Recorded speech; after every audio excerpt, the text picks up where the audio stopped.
साथियों, ये निषाद आरक्षण संकल्प यात्रा है। ये 25 जुलाई को पटना से निकला हुआ है। ये यात्रा 3 राज्य में, यूपी, बिहार, झारखंड में हम लोग जा रहे हैं। ये यात्रा 101 दिन का यात्रा है और इस यात्रा में अपने समाज के हक अधिकार की बात होगा। और तकरीबन अभी 85 दिन हो चुका है और दिन रात लगे हुए हैं और आज इसी क्रम में आज आपके जिला गोपालगंज में आए हैं साथियों। तो ये आज हमारी लड़ाई है, मुख्य लड़ाई है कि निषाद समाज को उनको आरक्षण मिले, उनको हक अधिकार मिले। तो इसलिए साथियों आज हम लोग लड़ाई लड़ रहे हैं कि बंगाल में निषाद समाज के सभी उपजाति को, चाहे वो बिंद हो, बेलदार हो, नुनिया हो, मला हो, चाय हो, तियर हो, बनपर हो, सभी उपजाति को आरक्षण मिल रहा है।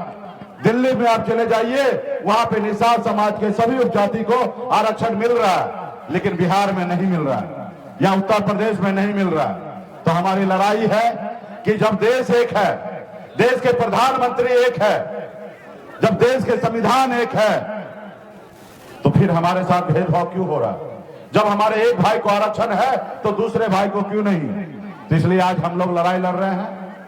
आज अगर हमारे समाज को आरक्षण मिल गया होता तो समाज बहुत आगे निकलता, लेकिन आज तक हमें आरक्षण नहीं मिला है साथियों।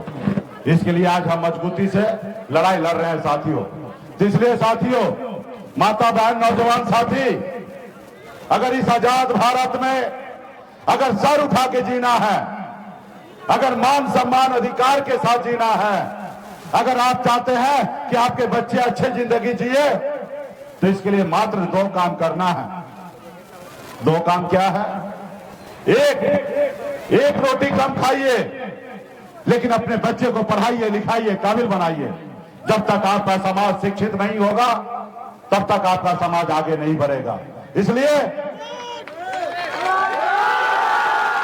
आप अपनी जरूरत को कम कीजिए। आप झोपड़ी में है तो झोपड़ी में रहिए, लेकिन बच्चे को पढ़ा लिखा के काबिल बनाइए। जिस रोज जो बच्चा पढ़ लिख लेगा, उस रोज आपको झोपड़ी से निकाल कर महलों में पहुंचाने का काम करेगा साथियों, महलों में पहुंचाने का काम करेगा। इसलिए बच्चे को पढ़ाइए। और दूसरा, अपने अधिकार के लिए संघर्ष कीजिए, लड़ाई लड़िए। जब तक आप अपने अधिकार के लिए लड़ाई नहीं लड़िएगा तब तक आपको अधिकार नहीं मिलेगा साथियों, तब तक अधिकार नहीं मिलेगा। पहले ये देश गुलाम था, ये देश पहले गुलाम था, अंग्रेज का शासन था, लेकिन हमारे पूर्वज ने संकल्प लिया कि हम देश को आजाद कराएंगे ताकि हम अपने आने वाला पीढ़ी सर उठा के जिए। इसके लिए हमारे पूर्वज ने हजारों लाखों की संख्या में शहीद हुआ, फांसी पे चढ़ गया। देश तो आजाद हुआ, लेकिन सही मायने में गरीब, पिछड़ा, दलित ऐसे वर्ग को आज भी आजादी नहीं मिला गरीबी से। तो इसके लिए साथियों हमें लड़ाई लड़ना पड़ेगा, संघर्ष करना पड़ेगा। पहले राजा के घर में रानी के कोख से बच्चा जन्म लेता था, वही राजा बनता था। लेकिन देश आजादी के बाद बाबा साहब भीमराव अंबेडकर ने हमें एक संविधान बना के दिया, एक लोकतंत्र दिया, और उस लोकतंत्र में आपके पास एक पावर दिया, शक्ति दिया, ताकत दिया। आपके पास एक ताकत दिया, वो क्या? वोट गिराने का ताकत। बाबा साहब ने कहा कि अब राजा का बेटा राजा नहीं बनेगा, इस देश में राजा वही बनेगा जिसके पास वोट होगा। और हम सबका वोट एक ही समान है, चाहे राजा का बेटा का वोट हो या देश का प्रधानमंत्री हो या गरीब मजदूर हो, आप सबका, हम सबका वोट का कीमत एक ही है। लेकिन हमने अपना वोट को नहीं समझा। हमारे पास इतना संख्या रहने के बाद हम अपने वोट को, ताकत को नहीं समझे। लेकिन जिन लोगों ने अपने वोट को, ताकत को समझा, वो समाज देखिए कितना आगे निकल गया, वो नेता कितना आगे निकल गया। जैसे हमारे आदरणीय लालू प्रसाद यादव जी, यही गोपालगंज के ही लालू प्रसाद यादव जी है। कोई अमीर घर में जन्म नहीं लिए थे, वो भी गरीब घर में ही जन्म लिए, लेकिन संघर्ष किए, लड़ाई लड़े।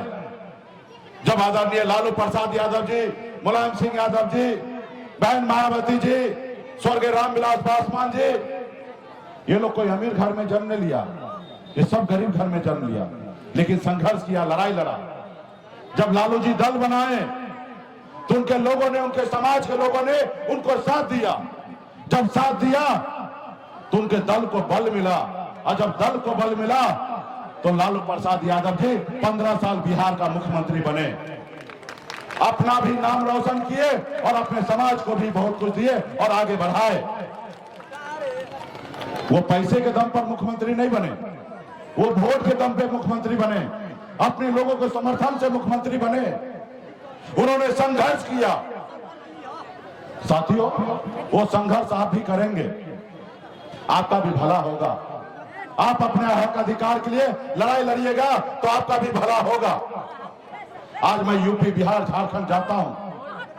137 जिला है, 137 जिला में एक भी निषाद का बेटा कलेक्टर नहीं है।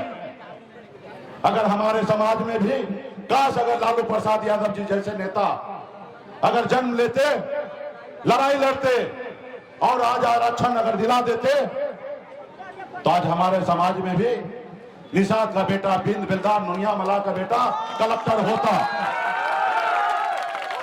एसडीओ होता, बीडीओ होता, सीओ होता, डॉक्टर होता, इंजीनियर होता, लेकिन नहीं है। इसका दोषी कौन है?